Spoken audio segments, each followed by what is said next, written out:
अस्सलाम वालेकुम। कैसे हैं आप सब? उम्मीद है सब खैरियत से होंगे। आज सुबह सुबह हम सफ़र पे रवाना हुए और कहाँ जा रहे हैं हम जा रहे हैं इस्लामाबाद। एक तो जब सफ़र करना होता है 3-4 दिन पहले ही इतना परेशानी होने लगती है कि अभी पैकिंग क्या करनी है, साथ क्या लेके जाना है, कौन बच्चा साथ जा रहा है, कौन घर पर होगा। लेकिन अब जिसका पेपर है उसको तो साथ लेके जाना पड़ेगा। तो जा रही है हमारे साथ हमारी बड़ी बेटी ज़ैनब। उसका है एग्ज़ाम इस्लामाबाद में और सुबह सुबह हम घर से निकले हैं 6 बजे, क्योंकि 8 बजे वहाँ पहुँचना था और अभी हम पहुँच चुके हैं। पार्किंग देखे लोग भी बड़े पाबंद हो गए हैं, क्योंकि यहाँ का जो सिस्टम है, अभी एग्ज़ाम का जो सिस्टम है वो ये है कि आपने 8 बजे एंट्री करनी है। खैर, टाइम पे हमने ज़ैनब को पहुँचा दिया। फिर हम सीधे गए होटल जहाँ पे हमने चेक इन करना था। हमारी टाइमिंग के मुताबिक हम 10 मिनट पहले पहुँच गए, तो हम यहाँ वेट कर रहे थे। काफ़ी अच्छा होटल लग रहा था, एंट्रेंस पे काफ़ी वेलकमिंग लोग थे, काफ़ी अच्छा उन्होंने हमें रिसीव किया। खैर, यहाँ पे हमने सारा चेक इन करने के बाद फिर दोबारा ज़ैनब को पिक करके सीधे गए हम सेवर फूड, क्योंकि हमने खाना था खाना, क्योंकि नाश्ता नहीं किया था और बुरी हालत हो रही थी। एक तो पिंडी इस्लामाबाद की गर्मी ऐसी है कि पानी पी पी के बुरा हाल हो जाता है। गाड़ी में जितना भी ड्रिंक रखी थी सब ख़त्म हो चुकी थी। फिर हमने चलो शुक्र किया सेवर फूड के ठंडा ठंडा जो है हमने वहाँ पे ड्रिंक पिया, और मेरा ख्याल से खाने से ज़्यादा ड्रिंक ही पिया वहाँ पे। फिर हम वापस पहुँचे होटल पे। होटल में पहुँचे हैं तो ये है वहाँ का नज़ारा, काफ़ी अच्छा था उस वक्त, अच्छा लग रहा था और मुझे लग रहा था मैंने एक ही सफ़र किया है और मैं हो गई हूँ स्मार्ट। पता नहीं, मुझे तो ऐसा ही लग रहा है। लेकिन यह है कि थकावट इतनी थी कि आपको बता नहीं सकते। सुबह 5 बजे घर से निकलो और फिर आप पूरा दिन ट्रैवल करने के बाद देखिए शाम होने वाली है, आप होटल में वापस जाओ तो कितनी बुरी हालत हो रही होती है। बच्चे भी थक गए थे, ज़ैनब का पेपर हो चुका था, ज़ैनब घर आ चुकी थी, सॉरी होटल आ चुकी थी। और इस वक्त बाहर का नज़ारा कुछ ऐसा था। और सबसे बड़ी बात, जो इन्होंने पिलर लगाए हुए थे इसके पीछे कोई नेट को कुछ सेफ्टी नहीं थी। अगर होती तो बाय चेयर्स होते। आपको पता है हम पाकिस्तानियों को हर जगह अपना रिव्यू देने का बड़ा ही शौक़ है। इस वक्त मैं आमिर को यही कह रही थी कि देखिए ना, अगर यहाँ पे नेट लगी होती तो हम चेयर रख के बाहर बैठते। खैर, काफ़ी बोर हो चुके थे पूरा दिन हम होटल में बैठने के बाद, तो सोचा कि चलो जी कहीं बाहर चलते हैं, कुछ खाना पीना खा के आते हैं, कुछ बाहर की हवा लगाते हैं। हालांकि थकन बहुत थी, लेकिन फिर भी आपको पता है शॉर्ट टाइम हो तो दिल करता है कि कहीं बाहर फिरता ही रहे। और फिर वही हुआ कि हम वेट जो कर रहे थे कि ब्रिज के नीचे कुछ लाइट है कि नहीं है, तो हमें ये बेचारी आर्जी सी लाइट्स नज़र आईं। फिर हम होटल के बाहर निकले। हमारा रूम था 303, लेकिन 0 बीच में से मिसिंग था। अब हम पाकिस्तान में हैं, कोई निशानी तो नज़र आनी चाहिए ना। यार होटल साफ़ सुथरा था, अच्छा था, यहाँ से व्यू बहुत ही अच्छा था। यहाँ स्टेयर से अगर आप नीचे देखें तो यहाँ रुक के अगर खड़े हो तो बस पूरा दिन बंदा गुजार सकता है। खैर, हमने लिफ्ट ली नीचे आने के लिए। लिफ्ट भी काफ़ी अच्छी बनी हुई थी, नॉर्मल जैसे होती है, लेकिन ये कि यहाँ से व्यू बड़ा अच्छा था। हमज़ा बड़ा एक्साइटेड हुआ यहाँ पे खड़ा होके। जब वो नीचे जा रहा था तो बड़ी खुशी हो रही थी उसको कि ओहो माँ, कौन सी नई टेक्नोलॉजी में मुझे बिठा के नीचे लेके जा रही है। और यहाँ से हम बाहर निकले तो तकरीबन शाम थी और बहुत गर्मी हो रही थी।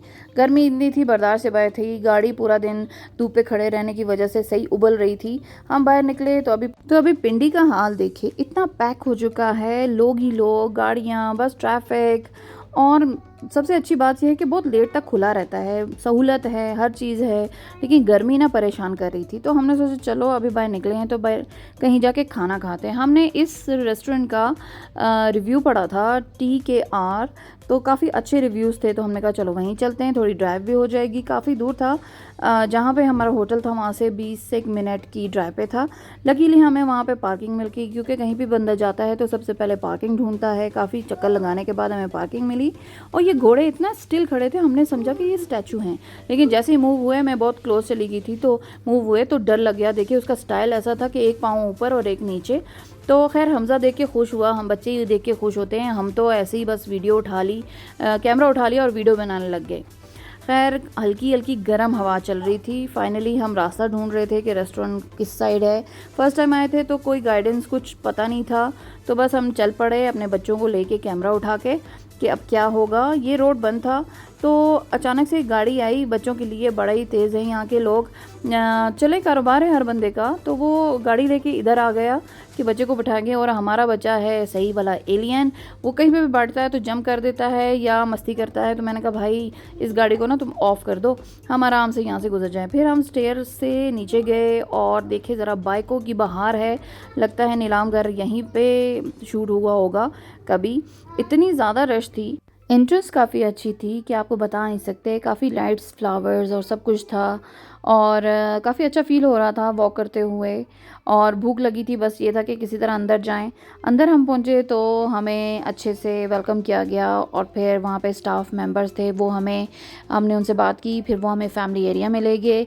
वहाँ पे जाके अपनी अपनी सीट संभाल ली। और सबसे बड़ा मसला होता है हमज़ा का, तो हमज़ा को मैं ही कंट्रोल करती हूँ, तो हमज़ा मेरे साथ बैठ गया। उसको ऐसी जगहों पे मोबाइल देना पड़ता है, नहीं तो वो दौड़ लगा लेता है और फिर काबू में नहीं आता, बड़ा मुश्किल हो जाता है। तो सबसे पहले आके उन्होंने सैलड रखा, उसमें थे क्यूकम्बर और वो हमज़ा को बहुत पसंद है, तो मैं भी एक एक उठा के उसको देने लग गई।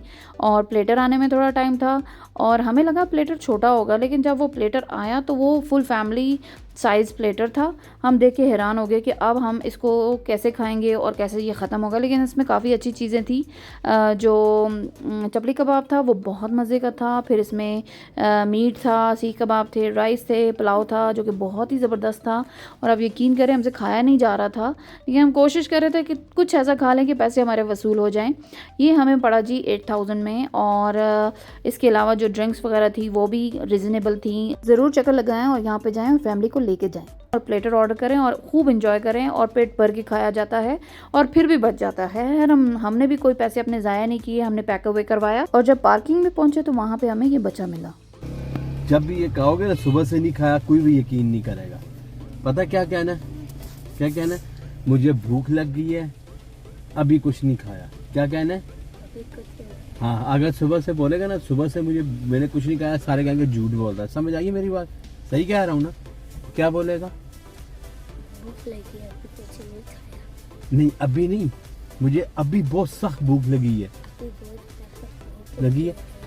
अब पैसे नहीं मांगना, पता क्या बोलना? मुझे बहुत सख्त भूख लगी है, कुछ खाने के लिए ले दे। हाँ, जब आप ये बोलोगे ना कुछ खाने के लिए ले दे, फिर पैसे मिलेंगे। समझ आइए? क्या बोलेगा जरा प्रैक्टिस कर कर। और मुझे अभी से जोर के बहुत भूख लगी है। देख फिर जोर की जो बोलता है ना, ये पक्की तेरी जुबान पे आया हुआ है। बोल अंकल मुझे बहुत भूख लगी है, मुझे कुछ ले कर दे दे। मुझे बहुत भूख लगी है, मुझे कुछ ले दे। हाँ, पैसे नहीं मांगना, लोग खुद देंगे फिर पैसे कि ये लोग खुद ले लो। समझ आइए ना? जब बोलेगा ना सुबह से कुछ नहीं खाया, बोलेगा झूठ बोल रही। समझ आइए? ठीक है ना? कुछ नहीं खाया ना तूने ना, एक डब्बा निकाल के तो उसको खाने के। पक्का ड्रामेबाज है तू। कितने कमा लेता ये बता, अब सच बताई। तो यही कमाया और कोई। देख फिर झूठ। सच बता। 200 जेब पे, सिर्फ 200। सच बता। सच बता रही। नहीं सच अभी तक नहीं बताया, सच बता। यही अच्छा मैं 10 200, ये तो 250-300 रुपया हुई। टूटे टूटे हुए ना पैसे, इसलिए ज़्यादा लग रहे हैं ना। ओहो मेरे पास तो टूटे हुए। भूख लगी है, कुछ भूख लगी है, मज़े इस तरह स्टाइल से नहीं बोलना। क्या बोलना है? मुझे तो जोर की भूख लगी है, मुझे कुछ चीजें ले दे। ठीक है, इट्स फाइन, चलो। रात को वापसी हमारी काफ़ी लेट हुई। नेक्स्ट डे हमने सारा कुछ ख़त्म किया और ज़ैनब को लेके फिर हम घर की तरफ वापस किए। उम्मीद है आपको मेरा व्लॉग अच्छा लगा होगा। फिर मिलती हूँ एक नए व्लॉग के साथ। अपना ख्याल रखिएगा, दुआ में याद रखिएगा। अल्लाह हाफ़िज़।